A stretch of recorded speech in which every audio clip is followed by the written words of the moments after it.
All right, on this back side here, I use that Manus 75, and there's quite a gap here on this left side for sure. I don't particularly like this caulk. It's hard to work with. Maybe I got some old, although it's dated 23.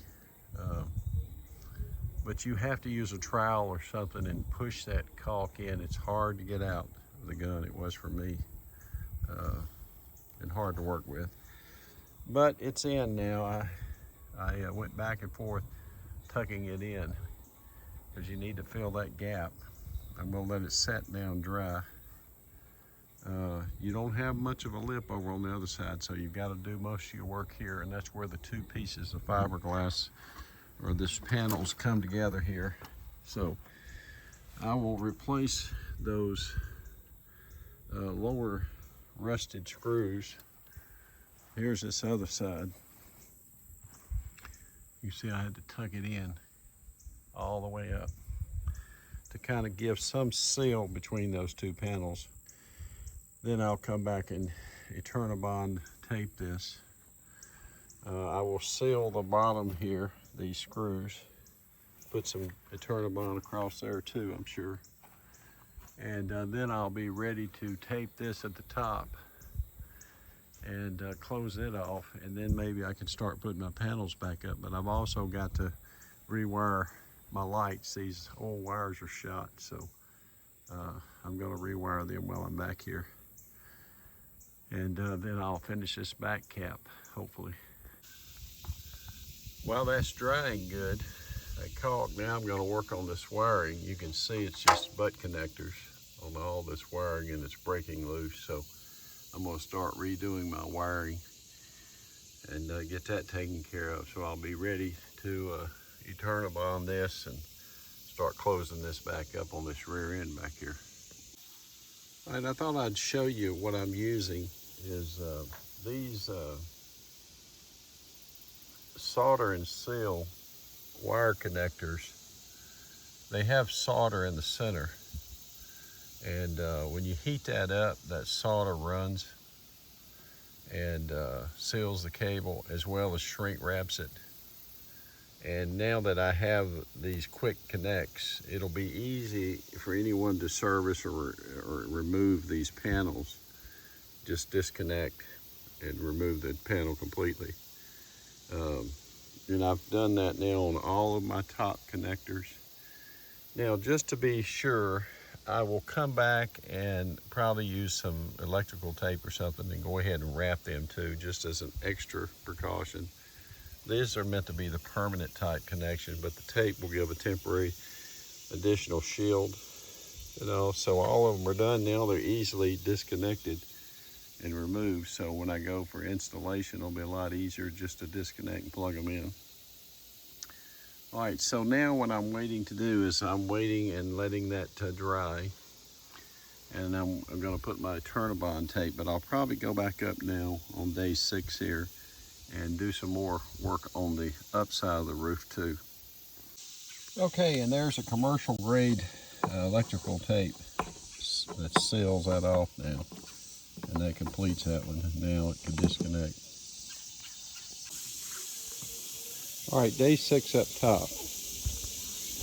And I checked on my epoxy and it did seal that. It's not a beautiful job, but it looks sealed. I will probably go ahead and also put a piece of Gorilla clear tape, since it's right in the corner, to give it extra support. But it did seal it. So I think I'm going to be able to keep using this for years to come. Now, naturally, in doing my caulking yesterday, this is leveled overnight, and it has not cured totally. I believe the dye course has 3 days, but it did turn out. I'm very happy with the results. As I said yesterday, when I caulk, I hit that trigger, I keep hitting the trigger to give it a ripple effect. And then when it levels, it one layer on top of another. So there's that refrigerator vent. Here's around my antenna. And then back here on these vents,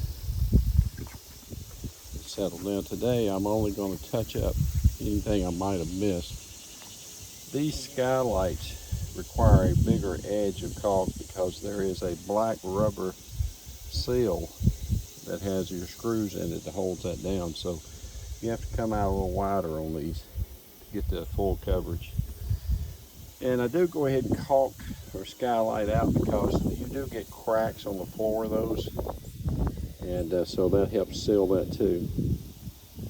Now I have a Max Air cover for this, but I'm not going to install that because inevitably doing my caulking I've got some fingerprints and things that I'm cleaning up. But my final step will be a third coat that I will roll on, and as I'm doing it I will paint in and coat over the die core.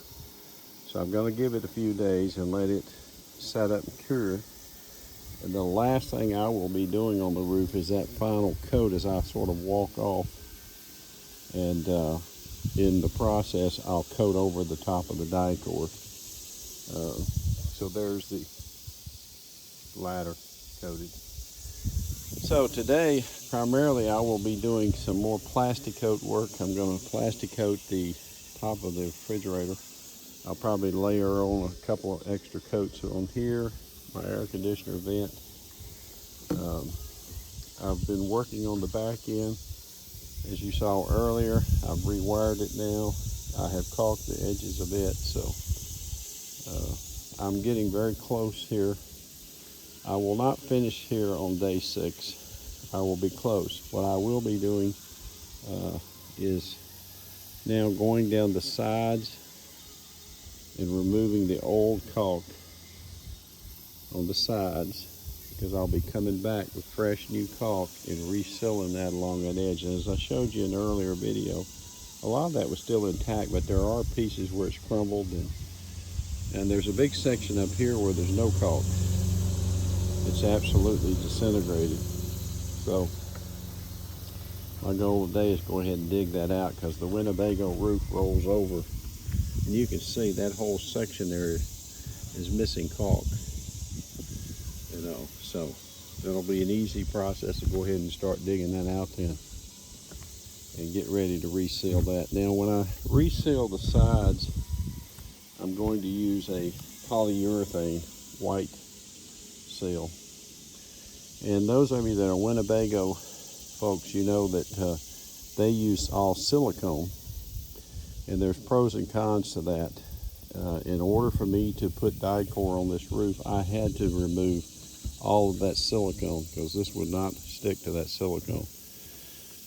Most stuff will not stick to it.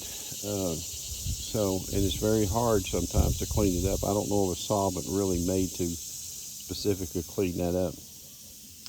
Downside to die core is that it can crack over time, but I will coat over that to help prevent some of that. So more to come. All right, so I have plastic dipped the refrigerator vent, did a second coat on these, redid the shroud antenna, and I have the Max Air vent to put on, but I will not finish this part until I get ready to lay a third coat. Then I can finish installing the rest of this after the die core has cured. And I may put the wings on later today, but we'll see how we progress. All right, now I'll show you what I'm going to do now to sort of probably wrap up today for the most part. Now I'm over here on the side. You can see all the caulking is missing here. It doesn't pick up till way back there. Well, I'm actually going to take all this out anyway. But you can see this whole section has been missing caulking now. So I'm going to, and if you push in, you'll see that your roof goes under here and seals. So I'm I'm gonna clean all this out, and this will all get recalked with a fresh set of caulk pushed down in there. So that's what I'm gonna be doing now. All right, so you can see it's just taking me a matter of minutes to basically take that out. If you get you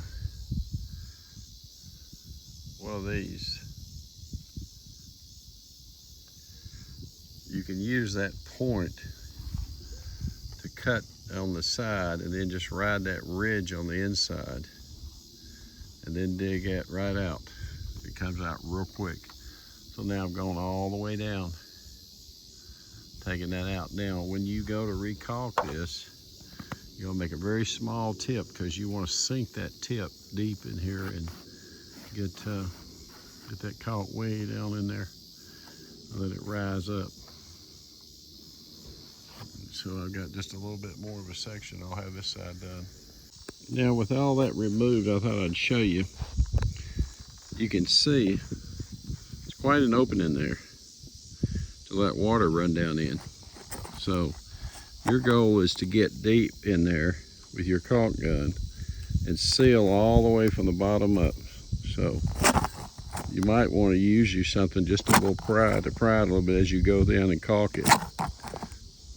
And make sure you get it filled. Now this side is done all the way now, and I'll do the other side.